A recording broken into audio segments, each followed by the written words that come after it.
And joining me now on the show is John Lawrence. He's the Trans-Tasman Business Manager Sales for Saito. Welcome to the show, John. Thank you, Lisa. So tell me, what is Saito all about? Saito are a New Zealand family-owned business in the second generation of leadership. We started out and our origins were around the humble date coder. But for 33 years, we've listened to our customers, their challenges, their visions, and we've created solutions along the way. So tell me a little bit about the products. Primarily, we deal in three things. We deal in labels, tags, and inkjet. Everything that we do centres in some way or form around traceability. Some of the products that I'll show you later on are in tamper evidence and anti-fraud sort of market. But we deal in products, we do 1 million labels a week for Auckland Hospital for patient treatment. We do labels for food manufacturing. The big one at the moment is the timber industry, where we do the tags that go on the end of the logs, or also pack labels for processed timber that's being exported or sent around the country. Because FMCG also is a huge market, that whole retail space, and obviously tempering, you know, is crucial in their market.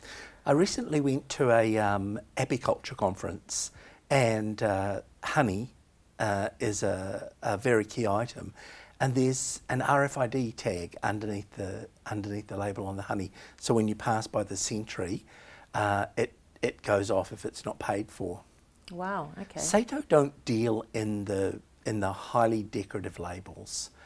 We refer to that as the red ocean. That's where it's so oversubscribed and cutthroat as far as price goes. So you're very niche. We're very working labels. Everything that we do centres around a barcode in some way or form, absolutely.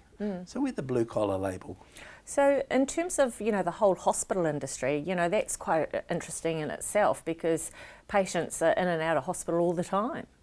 That's very true. Usually what happens is that a patient arrives and there will be approximately 8 labels produced. One will go into the wristband. We produce the wristband and the label. We also supply the printers for the ward, the clerk's desk. Then the other 7 will go into a patient file. Right. They're then put onto the test request or treatment from that point of view, and away it goes. We call this mission critical. If that doesn't work, someone's treatment or test could be delayed. That could impact the life or of the patient. So 33 years is a long time. How do you remain relevant?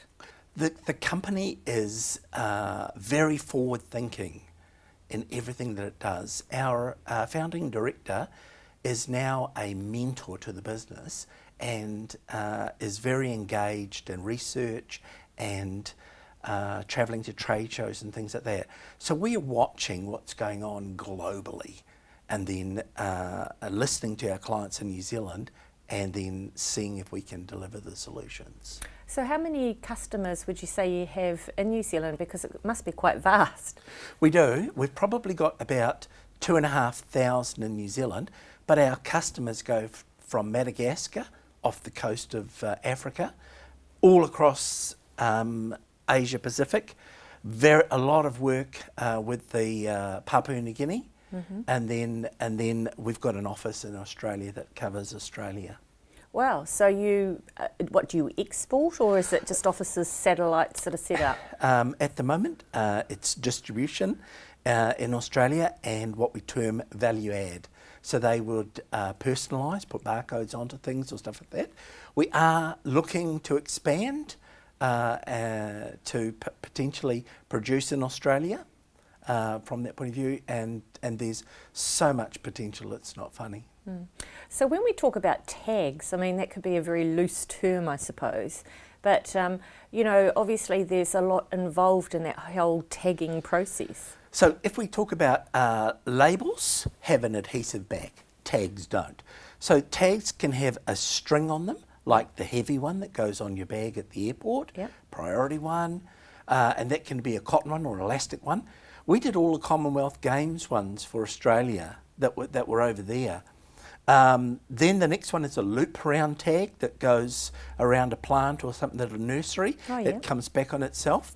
And then finally just a simple piece of synthetic plastic that's stapled to a pack. Oh, okay. And in the inkjet market, because that would be a market that a lot of people are in, there's a lot of players. So what makes yours so unique? Okay, we started at the top end, and there are 3 types of inkjet. One is called continuous inkjet. This is the little one that puts the dot matrix on the top of a Coke bottle, best before, something like that. Mm-hmm. Very big throw distance, but low resolution. The next one is called a thermal inkjet. This is the one that has the cartridge closer to, a bit higher resolution, but some limitations. We have what's called a high-res inkjet. The first thing that we have is the ability to print 70 millimetres or 140 millimetres high, single pass. I mentioned to you we're involved in the timber industry, so for them, some of our first customers were the ability to print the IPPC code on pallets. What does this mean? The pallet is treated and has no bark on it. One of our customers told us that they had their pallets rejected at the border of a country, along with all of the contents on top of it. In the past, these were burnt in with a hot iron, and it has to be legible from 1 metre. It was illegible, so we were able to do that for them. We've also met a customer who does the insoles. Now, in the past, they wanted to print on a sort of a neoprene. So when they'd done this moulded shoe insole, the inkjet that they used before was a solvent-based one. When it touched another one, it smudged. Now, they weren't able to clean it off. The whole insole was wasted. We were able to do one for them where we used a UV lamp, cured it, and it was dry straight away. So you've got quite a vast range of really good products that are unique, that are relevant to the marketplace. So with the product tampering, you've obviously brought some lovely products for us to showcase today, and perhaps we could have a look at that very shortly, where you can actually showcase how that actually works. So there's 2 types. First of all, there is proof to the customer that it is a bona fide product, and then there is some sort of verification through the supply chain that it is authentic, so covert and overt, so to speak. We deal in, I forget, there are something like, I came from a background where I met Frank Abagnale in person twice. Frank Abagnale is the person who they made the movie of Catch Me If You Can. Right. So Frank Abagnale was an opportunist, a guy who really did write a lot of checks and do a bit of fraud, jump some planes to things like that. So I've been involved in the fraud industry for a number of years, 20 plus, I guess, from that point of view. You're only ever one step ahead. Yeah. Nowadays, people exporting to China can't send a label on something. China don't want it. If the product is smudged in any way, it's rejected. It's got to be pristine. In New Zealand, we don't worry about if the product is pure. We accept that as being something that's happened, something that's a given. Whereas overseas, they do not. People will buy cans, fill it with mud almost, or substitute product, and then try and pass it off as the real thing. Okay, so John, can you talk me through some of the security technology in some of the products that you've brought in today? Sure. Voice recognition technology is a new wave that's coming through. This is using a tool, Yep. and a recording that's been put on. So Genuine Australian milk powder. there's no evidence of it anywhere No. from that point of view, and yet I can just... Genuine Australian milk powder. It's there, Yeah. okay? So if this was not a real bona fide can, then it wouldn't say that. Similar things are happening overseas, especially in the pharmaceutical area for the... Lamisil, genuine Novartis product. Voltaren, Rapid 25, genuine Novartis product. So what we're looking for there is we're looking for the authentication. So people can copy the designs and produce it and substitute product. Right, and so this way is a very robust way of ensuring that the product is what it says it is. It's a way of authenticating. It's a way of checking if it's been tampered with or something like that. This is just one of a myriad of tamper-evident tools that are available. On your credit card, it will have a hologram, Yeah. microline printing, embossing, blacklight UV, some of these.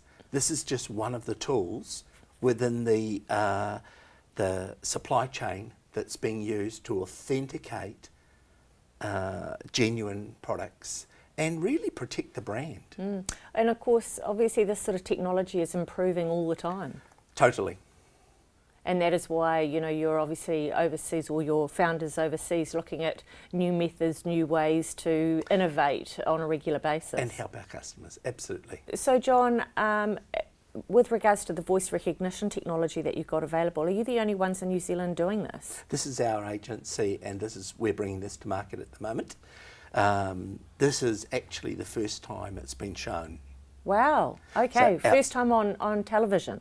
We haven't even shown it to our customers. So you haven't even showcased it yet. Wow, that's so exciting. It's so new. Wow, wow. that. So the new technology is obviously, you know, a way to really make sure that product tampering doesn't happen in this country.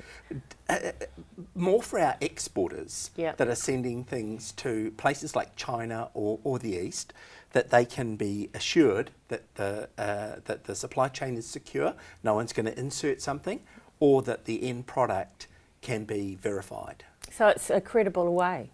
Totally. Yeah, fantastic. John, thank you so much for coming in. Honestly a pleasure. Thank you.